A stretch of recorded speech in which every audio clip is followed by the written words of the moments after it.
Hi friends, ఈరోజు నేను జొన్న రొట్టె చేసుకోవాలని నీళ్ళు ఉడకబెట్టేసుకొని ఈ వాటర్ని ఇలా బాగా కలుపుకొని మెత్తగా తవ పెట్టేసి వేడి చేసుకోవాలి ఫ్రెండ్స్.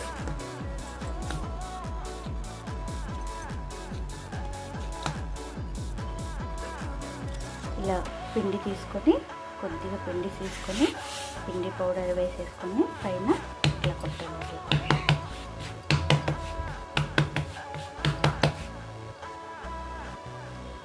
ఇలా తవ పైన వేసేసుకొని దానిపైన ఇలా కొద్దిగా నీళ్ళు చల్లుకోవాలి.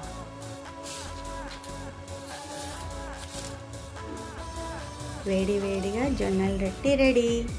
మీరు కూడా ట్రై చేయండి ఫ్రెండ్స్.